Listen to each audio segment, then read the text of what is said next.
Hi there, welcome back to my channel. My name is Vero, and in today's video I'm doing a flip through for my first journal of 2021. And very quickly before we start, if you don't want to hear me talk about each spread, you can click on this card where I've posted another video where I'm not talking, there's just a bit of music, and it is 3 times faster than this one. So go over there if you don't want to hear me talking. So for the first 6 months of 2021, I went with this brown Lemome journal. And in the first page, I just wrote my name, my username, and I have a logo stamp. I designed this logo stamp this year, and I'm super proud of it. When you flip over, I have my cover page for 2021.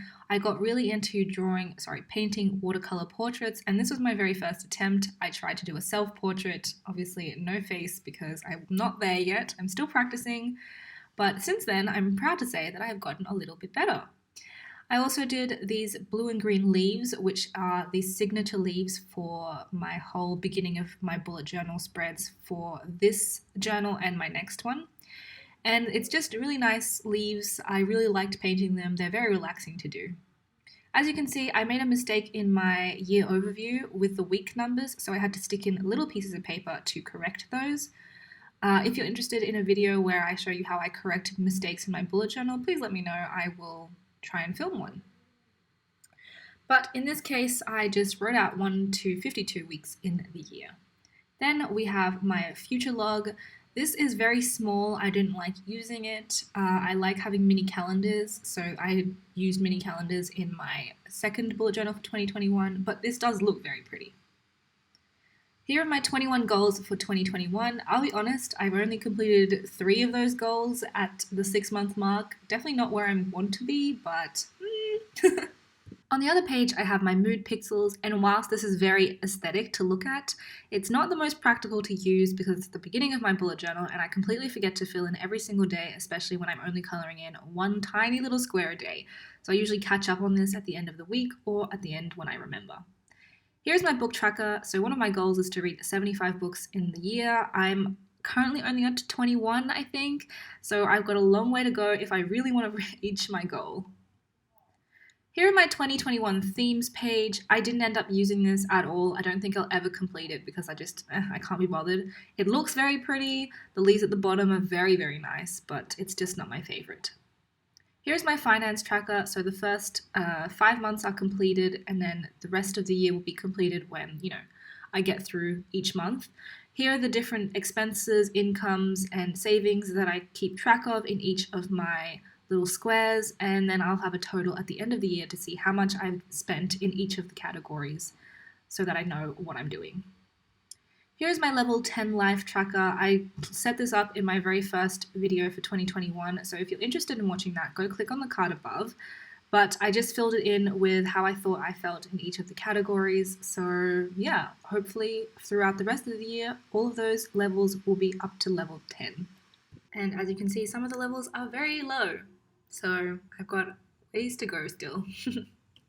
My next tracker is my period tracker and my Instagram tracker. Nothing more to say about that. Then I have a spread about me and how to support small businesses without spending any money. This is when I was just launching my little Etsy store. If you're interested in clicking what I sell, in seeing what I sell, you can click in the link on my homepage.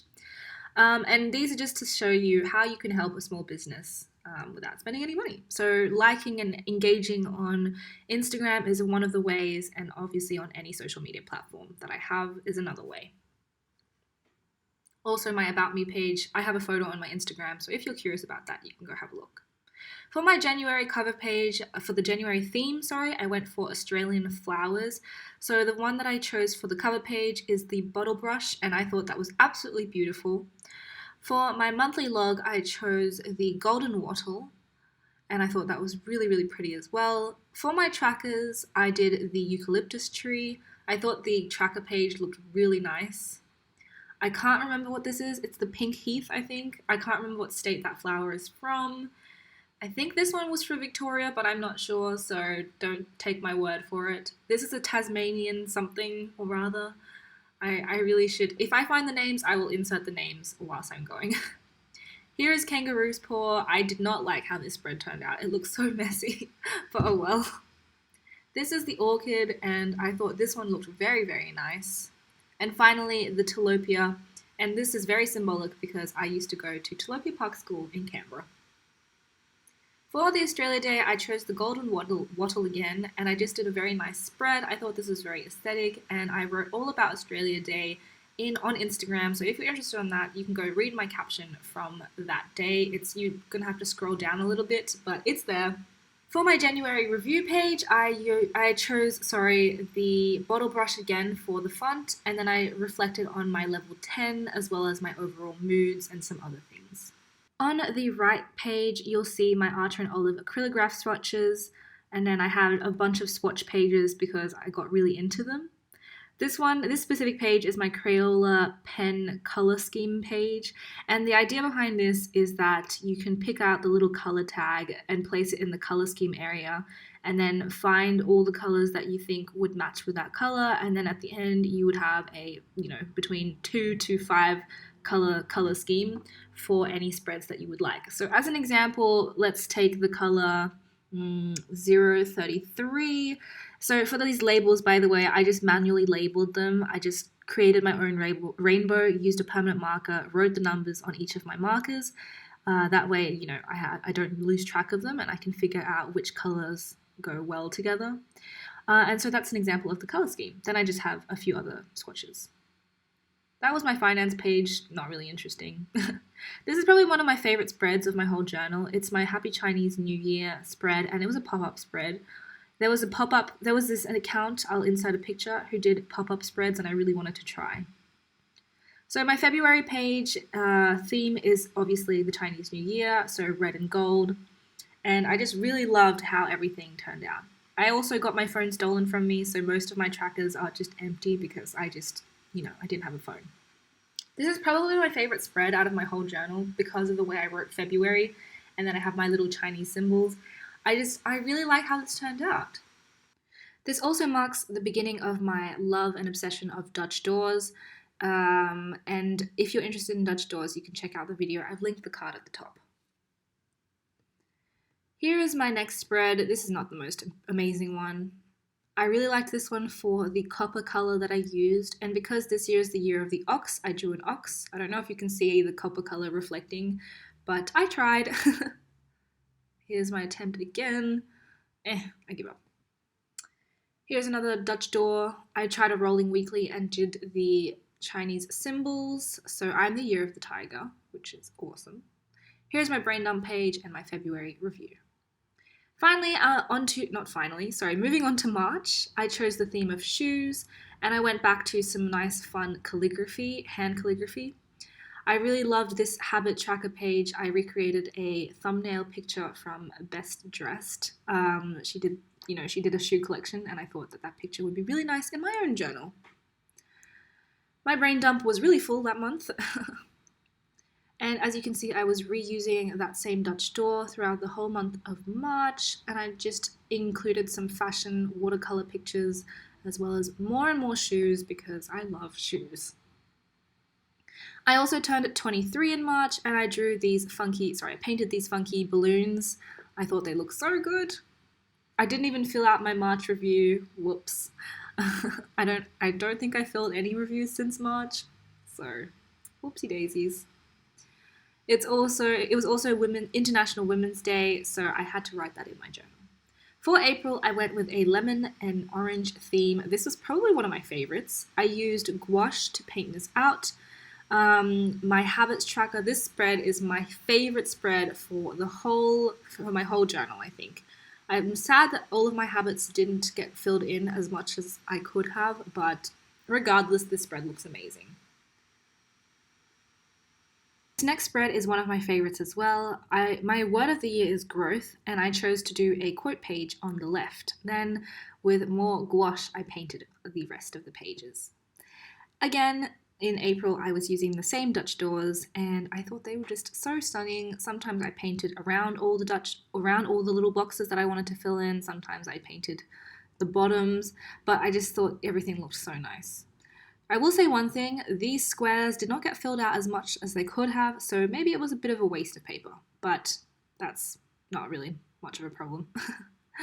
I've also added a gratitude and one-liner day log in the end of this one so that I could continue it throughout the rest of the year. I also wrote down this 75 hard challenge. I didn't actually end up doing this, so whoops.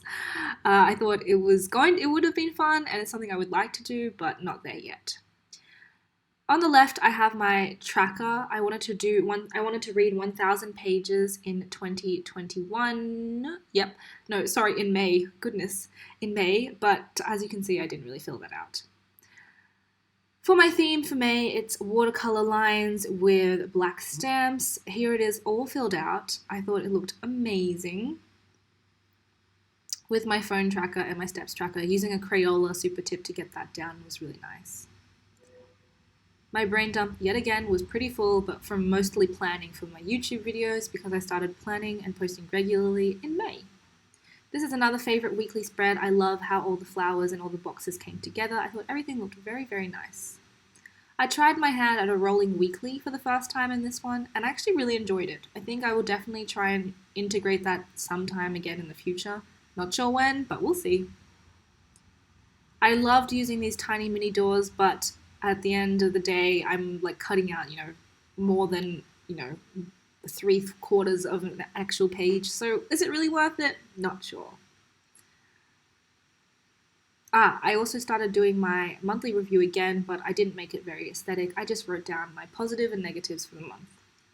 For June, I started writing out my subscriber counts. So each day that I hit another subscriber thing level, I wrote it in. This is my habits tracker. I did not like how this turned out. Finance page, my quote page, then my weekly spreads. So this is my most recent one, and we're coming to the end of the journal. This was really pretty. I loved how these spreads turned out. And as we can come closer to summer, my spreads get less filled in because summer means holidays. The last couple of spreads, I have a grid spacing cheat sheet, which I moved to the beginning of my journal in my Plan With Me journal video. And then I have my YouTuber subscribers and watch hours count. And that is the end of my first journal for 2021.